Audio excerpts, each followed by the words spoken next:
Nandito siya sa loob ng kwarto at hinihintay niya na lang ang oras ng pagdating ni Feliz. Buo ng loob niya at aalis na siya sa bahay na to. Siguro nga malabo na magkabati silang dalawa ni Rovan, lalo na't nagpakasal na pala ito kay Feliz. Isa na namang pangako ni Rovan ang hindi nito natupad. Sa pag-alis niya sa bahay na to, hindi niya alam kung anong kapalaran na naghihintay sa kanya. Pero pipilitin niyang maging maayos ang lahat. Hindi niya mapigilan ang haplos sa kanyang tiyan.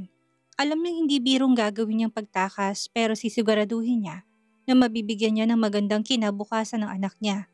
Sisiguraduhin niya na mabubuhay sila ng maayos kahit na hindi nila kasama si Rovan. Tahimik siyang lumuluha nang marinig niyang mahinang katok sa pintuan ng silid. Dali-dali siyang naglakad patungo doon at kaagad na bumungad sa kanya ang isa sa mga kasambahay. Yes, seryosong tanong niya. Ma'am, nasa ibaba po ulit si Ma'am Feliz. Hinahanap po kayo. Sagot nito sa kanya. Isang malalim na buntong hiningang pinakawalan niya bago siya tumango.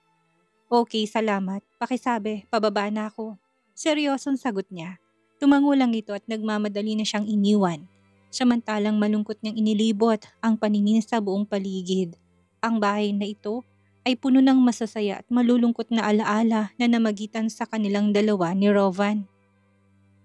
Pero hindi siya pwedeng magstay dito. Kailangan niya nang lisanin ang bahay na ito para sa kanyang katahimikan at kapanatagan ng kalooban. Pagkatapos ng ilang saglit, nag-umpisa na siyang ihakbang ang kanyang mga paa. Sa bawat paghakbang niya, ramdam niyang bigat ng kanyang kalooban. Dinidiktahan siya ng puso niya na magstay pero tumututol naman ang isipan niya. Wala naman kasing ibang tamang gagawin kung hindi ang umalis eh. Yun lang at wala nang iba. Kaysa naman sa patuloy siyang magdusa, mas maigi ng ganito. Mas masarap pa rin ang maging malaya. Pagdating niya sa labas, nadatnan niya si Feliz na tahimik na umiinom ng tea. Nang mapansin nito ang kanyang presensya, sinanyasan siya nito na maupo na muna. Ikuha mo siya ng juice. Utos nito sa kasambahay na kagad namang tumalima. Nang kami na lang dalawang naiwan dito sa garden, pabuluntong nagsalita. Ready ka na ba? Yes, ready na ako. Ikaw, ready ka na ba? May alam ka bang paraan para makalabas ako ng gate na yan? Seryosong tanong niya dito. Huwag kang mag-alala, akong bahala. Heavy tinted ang aking kotse at tiyempo lang tayo maya-maya para maayos tayong makakaalis. Nakangiti nitong sagot sa kanya. Hindi na siya sumagot pa. Lihim siyang nakaramdam hanggang sa dumating ng mga oras ng pag-alis. Sananyasan siya nito na sumunod dito at pasimple na silang naglakad patungo sa nakaparada nitong sasakyan. Bilisan mo nang sumakay, Mireya, habang wala pa ang kasambahay na nakabantay sa atin. Seryoso nitong bigkas kaya mabilis na rin siyang tumalima. Sa hulihang bahagi ng sasakyan siya pumesto para hindi masyadong pansinin. Ilang saglit lang naramdaman niya ng pag-usad ng sasakyan. Abot-abot ang kaba sa puso niya hanggang sa maramdaman niya ng muling paghinto ng sasakyan at pagbukas ng bintana sa gawing driver's seat. Aalis na ako, pakibuksan ng gate, narinig niyang utos ni Feliz sa gwardya. Hindi naman siya mapakali. Feeling niya nga pati kilikili niya pinagpapawisan na rin dahil sa nerbiyos. Mabuti na lang talaga't ilang saglit lang narinig niya ng pagtunog ng bakal na gate. Sa wakas, eto na yon. Pagkatapos ng ilang buwang nakakulong siya sa bahay ni Rovan, makakalabas na siya. Ilang kilometro pa ng pagtakbo ng sasakyan na maramdaman niyang huminto yon. Wala sa sariling napatingin siya sa labas ng bintana at hindi niya mapigilan ang mapangiti nang sumalubong sa kanyang paningin ang familyar na kapaligiran. Ang maingay na Metro Manila, ang matraffic at mausok na kalsada. Ano ngayon ang plano mo? Saan kita ida-drop off? Napatigil lang siya sa malalim na pag-iisip na marinig niyang nagsalita si Feliz. Seryoso siyang napatitig dito bago siya sumagot. Wala akong pera. Ang 2 milyon na offer mo sa akin, ready na ba? Seryosong tanong niya dito. Napansin niyang kaagad naman tong napangisi. Of course, maayos akong kausap, Mireya, at sana ganun ka din. Once na maibigay ko na sa yung 2 milyon, mangako ka sa akin na hindi ka na magpapakita pa kay Rovan. Seryoso nitong sagot sa kanya. May isang salita ko, Feliz, kung ano man ang namamagitan sa aming dalawa ni Rovan. Tapos na yun. Matagal ko nang tinapos at sana magiging maayos ang pagsasama niyong dalawa. Huwag kang mag-alala. Kahit kailan, hindi ko pangarap ang maging kabit. Kaya dapat mong ipagpalagay ang kalooban mo. Seryosong sagot niya dito. Pagkatapos niyang sabihin ng katagang yon, napansin niyang dinampot ni Feliz ang bag na nasa tabi nito. Here, ang pera. Kunin mo't umalis ka na. Adios, Mireya. Huwag mo nang subukan na muling bumalik kay Rovan dahil kapag gagawin mo yan, sisiguraduhin ko na hindi na ako magiging mabait sa'yo. Nakangisi nitong sambit kaya naman dali-dali niya na rin tinanggap ang bag. Puno ng pagbabanta sa boses ni Feliz pero hindi niya pa yon pinansin pa. Wala na rin namang dahilan para pansinin pang bagay-bagay eh. Lalo na't wala rin naman talaga siyang balak pang magpakita dito. Binuksan niya yun at nang tumambad sa mga mata niya, ang maraming bandal ng salapi, hindi niya mapigilan na mapangiti. Adios, Feliz. Seryosong sabit niya at mabilis na siyang bumaba ng kotse nito. Mireya, ikaw ba yan? Katagang namutawi sa bibig ni Devon pagkabukas nito sa pintuan ng apartment kung saan ito nakatira. Hindi niya na naman mapigilan pang pagpatak ng luha sa kanyang mga mata. Sabay tango. Wala siyang ibang mapuntahan ngayong gabi kung hindi itong si Devon lang. Kailangan niya ng bahay na masisilungan pansamantala habang nag-iisip pa siya sa susunod na hakbang niyang gagawin. Naramdaman niya ng mahigpit na pagyakap nito sa kanya. Hindi niya tuloy mapigilan ng mapahagulhol ng iyak. Kahit papano masaya pa rin ang puso niya dahil may isa siyang kaibigan na alam niyang handa siyang damayan sa lahat ng oras. Devon, umiyak niyang sambit. Kumala siya sa pagkakayakap dito at pasimpleng pinunasan ng luha mula sa kanyang mga mata. Ayaw niya na sanang maging emosyonal dahil nakakahiya sa kaibigan niyang ito pero hindi niya talaga kaya. Diyos ko, ang tagal mong nawala ah. Teka lang, pumasok ka na muna. Pasok. Natataruntan itong bigkas at mas lalo nitong nilakihan ang pagkabukas ng pintuan. Mabilis naman siyang pumasok sa loob. Ano nangyari? Saan ka galing? At saka, bakit? I am pregnant. Buntis ako sa anak naming dalawa ni Rovan. Umiyak niyang sambit. God, naging kayo talaga ni Rovan? Pero, paano na anong nangyari? Mireya, naguguluhan ako. Ilang buwan pa lang nakalipas, nagkalat ang mga hubad mong larawan. Alam mo ba yon? Sinumipa ka na ng lahat ng yon. Seryosong muli nitong tanong, kaya muling kinain ng matinding lungkot ang puso niya. Kung ganoon, pati pala si Devon nakita na rin ang larawan na yon. Nakakalungkot, nakakaiyak. Ano na lang kayang iisipin ng mga taong nakakilala sa kanya na nakakita ng mga larawan na yon? Ayaw ko na munang pag-usapan pang tungkol sa bagay na yan, Devon. Hanggang ngayon, hindi rin ako makapaniwala na nangyari yon. Hindi ko alam, umiiyak niyang sambit. Okay, sige, naiintindihan ko. Teka lang, kumain ka na ba? Buntis ka't dapat mong alagaan ang sarili mo, Mireya. Seryoso nitong sambit. Yes, kumain na ako. Pasensya na sa istorbo, Devon. Pero parang mas gusto ko na magpahinga na muna. Malungkot niyang sagot dito. Of course, may 2 kwartong apartment na ito at pwede mong gamitin ng isa. Mireya, kung ano man ang problema mo, magpakatatag ka. Lalo na't medyo malaki na pala ang tiyan mo. Seryosong sambit nito. Salamat, Devon. Maraming salamat. Pasensya na rin kung nakaistorbo ako sa iyo ha. Wala kasi akong ibang mapuntahan eh. Nahihiya niya sagot dito. Ayos lang. Pwede kang magstay dito sa apartment ko hanggat gusto mo. Lalo na't alam mo naman na nasa hospital naman palagi ako. Nakangiti nitong sagot sa kanya. Ilang saglit lang sinamahan na ako ni Devon patungo sa gagamitin kong kwarto. Kahit papano naging maayos naman ang buo niyang gabi. Nakatulog siya ng mahimbing at nagising na lang siya kinabukasan na may pagkain na nakahain sa mesa. Si Devon naman ay paalis na para pumasok ng trabaho. Devon, pasensya ka na ha? Napasarap pa lang tulog ko, imbis na akong kikilos dito sa bahay mo. Ako patuloy ang pinagsilbihan mo. Nahiya niyang wika dito. Ayos lang, Mireya, magkaibigan tayo at walang ibang magdadamayan kung hindi tayo lang. Siya nga pala, ano nangyari sa phone mo? Ilang buwan ka na rin naming hindi makontak ha? Nagtataka nitong tanong sa kanya. Hindi ko na alam kung nasan ang phone ko. Basta pagkatapos ng bakasyon namin sa isla, hindi ko na nahawakan pang sarili kong cellphone. Kaya ilang buwan din ako nawala ng communication sa outside world. Ganun ba? You know what? Gustuhin ko man na mag-usap pa tayo pero hindi na talaga kaya ng oras. See you later, Mireya. Kung may mga kailangan ka, huwag kang mahiya na tawagan ako ha. Magpahinga ka lang dito. Everything will be okay. Nakangiti nitong sambit at mabilis na nitong nagpaalam. Nang tuluyan siyang mapag-isa, tuluyan na rin siyang napaupot na gumpisa ng kumain. Malungkot siya. Siya malungkot dahil minahal niya ng sobra si Rovan pero kailangan niyang magpakatatag. Malaya na siya at ang sakit ng kaloob ang nararamdaman niya ngayon ay maglalaho din pagdating ng mga araw. 1 linggong mabilis na lumipas na walang ibang ginawa si Mireya, kung hindi ang magkulong sa apartment ng kaibigan niya si Devon. Wala na siyang naririnig na kahit na anong balita tungkol kay Rovan. Sa bagay, iniiwasan niya din yon. Para ano pa 'di ba? Nilayasan niya na ito kaya wala nang dahilan pa para isipin niyang lalaking yon. Hanggang sa nagpasya siyang magpaalam kay Devon na uuwi na muna siya ng probinsya. Yes, yun ang dapat at lalo na't malapit na magpitong buwan ang kanyang tiyan. Wala siyang balak na habang buhay na magpakupkup kay Devon. Mas gusto niya din sa probinsya manganak kasamang nanay at tatay niya. Are you sure na uuwi ka na sa inyo? Seryosong tanong pa ni Devon sa kanya nang magpaalam siya dito. Parang gusto ko na sa amin na lang manganak, Devon. Isa pa, namimiss ko na sila nanay at tatay at ang dalawa kong mga kapatid. Tsaka ko na nag-aalala na rin sila sa akin, lalo na't ilang buwan din akong hindi tumatawag sa kanila. Nahiya nitong sagot dito. Okay, pero mag-iingat ka ha. Balita ko nakabalik na ng bansa si Rovan at pinapahanap ka. Seryosong sambit nito na labis niyang ikinagulat. Ha? Anong? Mireya, I'll be honest with you. Kinausap ako ni Rovan noong nakaraang araw. Hinahanap ka niya sa akin. Seryosong sagot nito na labis niyang ikinagulat. Biglang tumahip ang dibdib niya sa labis na kaba. Nagbanta siya na hindi daw siya papayag na hindi ka niya makita.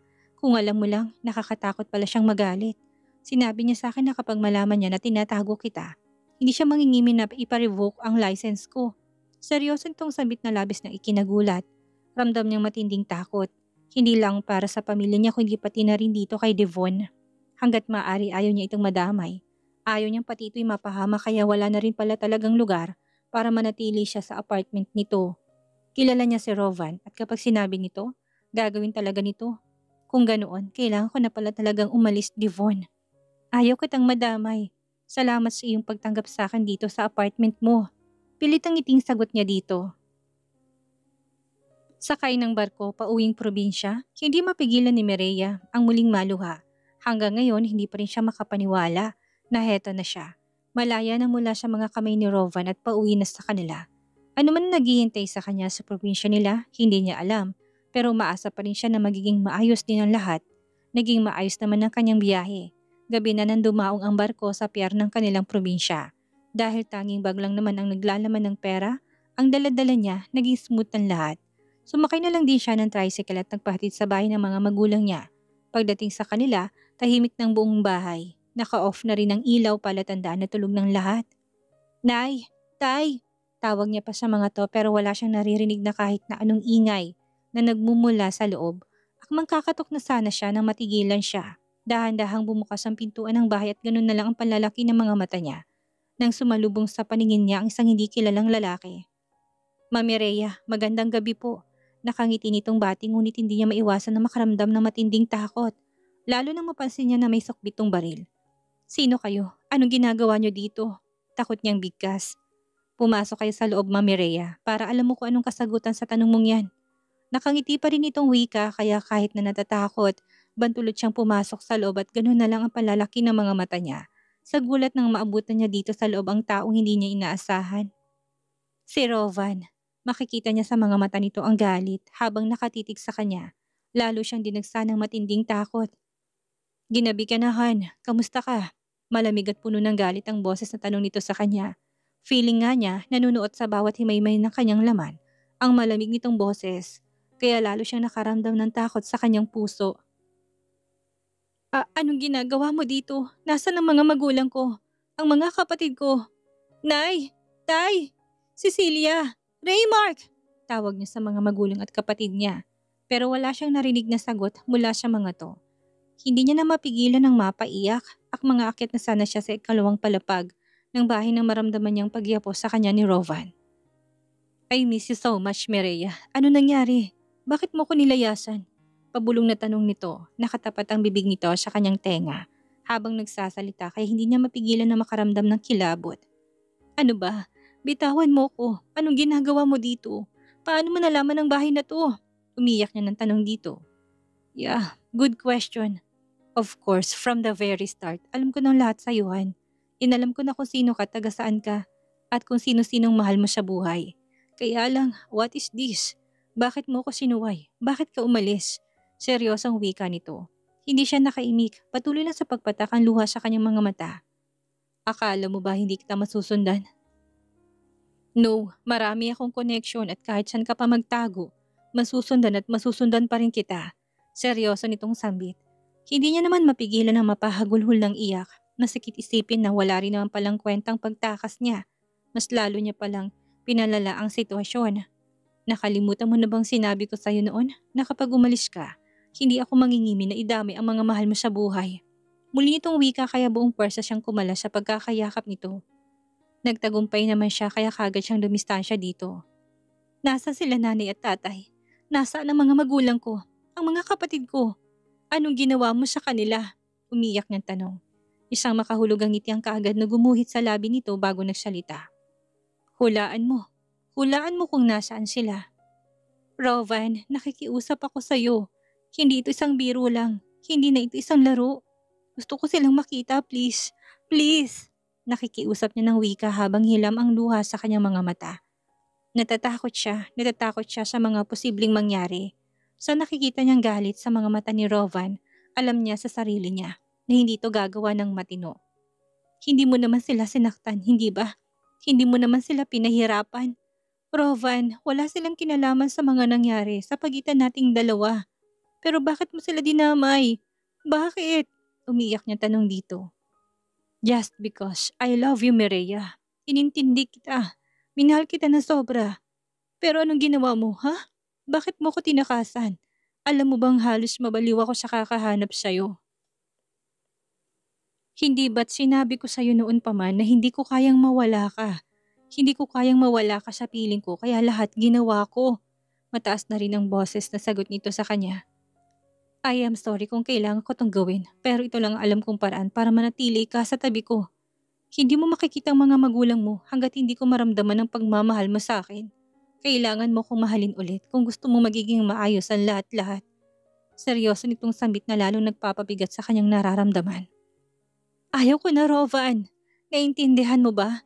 Ayaw ko na. Rovan, umalis na ako sa buhay mo eh. Iniwan na kita pero bakit ba patuloy mo pa akong sinusundan? Bakit ayaw mo pa rin akong palayain? Umiiyak niyang sambit dito. Hindi naman ito nakainik. Matalim ang mga mata nitong nakatitig sa kanya. Tapos na tayo eh. Ako nang sumuko pero bakit ganon? Bakit para kang anin na pilit mo ko sinusundan kahit saan ako magpunta? Ang gusto ko lang naman ay tahimik na buhay pero bakit ayaw mong ibigay sa akin yon? Bakit? Umiiyak niyang muling wika. Dahil mahal kita. Mahal na mahal kita, Mireya. Yun ang dahilan kung bakit hindi ako pumayag na basta ka nalang umalis. Noon pa man kahit nung nobya ka pa ng kaibigan ko si Jonas. Gustong gusto na kita. Actually, makailang ulit ko ng pinlano na dukutin ka noon eh. Makailang ulit ko ng pinlano na agawin kita sa kanya. Seryoso nitong sambit na labis niyang ikinagulat. Kung 3 taon kang naging nobya ni Jonas ay 3 taon din ako nagtimpi. Pero dumating ang tsansa na dinamay niyo ako sa gulo niyong dalawa eh. Iniisip ko na baka ang kapalaran na mismong gumawa ng paraan para magkalapit tayo kaya ginrab ko na kaagad. Ginawa ko lahat para maging akin ka. Hindi ko sinunod ang pakiusap sa akin ni Jonas dahil mahal kita at ayaw na kitang ibalik sa kanya. Seryoso nitong sambit. Pagkatapos sabihin ng katagang yon, dahan-dahan ito naglakad palapit sa kanya. Wala sa sariling napaatras siya habang patuloy pa rin ang pagpatak ng luha sa kanyang mga mata.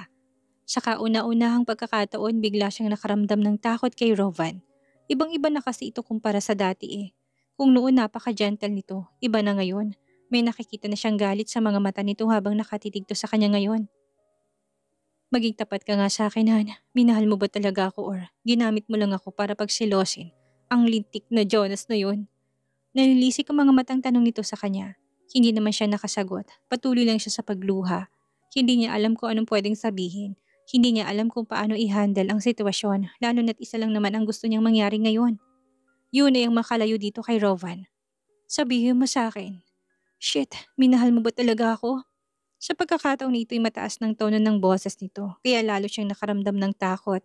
Inisang hakbang ang pagitan nilang dalawa at walang sabi-sabing mahigpit siya nitong niyakap. It's okay. Kung hindi mo ako minahal, ayos lang. Ayos lang. Hindi mahalaga sa akin ang feelings mo. I don't care kung maging selfish man ako dahil kahit na mahal mo ko or hindi, mananatili ka sa tabi ko hanggang sa matutunan mo kong mahalin. Hindi na ako papayag na muli kang makalayo sa akin, Han. Seryosong bigkas nito. Pakiramdam naman ni Mireya, bigla siyang nanghina. Niyang pagkilos para kumawala sa pagkakayapos ni Rovan. Hindi niya nagawa. Patuloy pa rin ang kanyang pagluha. Naramdaman niyang paghaplos ng isa nitong palad sa kanyang likuran, kaya mas lalo tuloy siyang napahagulhol ng iyak. It's okay, hindi naman kita sasaktan eh. Hindi kita kayang saktan dahil mahal kita. Pero mangako ka sa akin. Mangako ka na wag ka nang aalis. Mananatili ka sa tabi ko hanggang wakas, Mireya. Seryoso nitong sambit at hindi na siya nakapalagpa nang bigla na lang siya nitong buhatin. Hindi na siya pumalagpa lalo na't alam niya sa sarili niya na wala naman talaga siyang laban dito eh. Kapag ginusto ni Rovan ay hindi talaga pwedeng baliin. Kahit na ayaw niya, wala siyang magagawa kundi ang manahimik na lang. Nagulat pa nga siya dahil may mga sasakyan palang nakaparada sa mismong tapat ng bahay. Ang iba'y nasa gilid ng kalsada. Sa sobrang lutang niya kanina, hindi niya malang napansin yon. Maayos siyang naisakay ni Rovan ng kotse. Naupo na rin ito sa tabi niya at ilang saglit lang naramdaman niya ng pagtakbo ng sasakyan. Patuloy pa rin siya sa kanyang tahimik na pagluha hanggang sa maalala niyang kanyang mga magulang at mga kapatid. Sila tatay at nanay pati na rin ang mga kapatid ko. Nasaan sila? Seryosong tanong niya dito. Napansin niyang hindi ito sumasagot kaya wala sa sariling napabaling ang tingin niya dito. Noon niya lang napansin na nakapikit na ito at ngayon niya lang din tuluyang napansin ang pagod na nakaguhit sa mga mukha ni Rovan. Rovan, tawag niya. Wala siyang pakialam kung pagod ito dahil ang gusto niya lang malaman ngayon ay kumusta ang kanyang mga magulang. Regarding your nanay and tatay, don't worry, nasa maayos silang kalagayan. As long as magiging cooperative ka lang sa akin, hindi ko hayaan na mapahamak sila. Seryoso nitong sagot habang nakapikit pa rin. Hindi na rin siya umimik pa. Ayos na sa kanyang malaman na okay lang ang mga mahal niya sa buhay. Ngayong hawak ni Rova ng mga to, siguro wala nang dahilan pa para tumakas siya. Natatakot siya para sa kaligtasan ng mga mahal niya sa buhay. Hindi sila pwedeng mapahamak ng dahil lang sa kanya. Hindi sila pwedeng masaktan dahil sa naging padalos-dalos na desisyon niya. Hindi baling siya na lang ang nasasaktan at nahihirapan. Wag lang sila. Gusto ko sana silang makita. Pwede ba? Nasaan sila ngayon? Muli niyang sambit, kaya lang tuluyan na siyang hindi sinagot ni Rovan. Naririnig na nga niyang mahina nitong paghilik, kaya tahimik siyang tumitig sa labas ng bintana. Tahimik ng gabi at hindi niya na alam kung saan siya dadalhin ng kapalaran.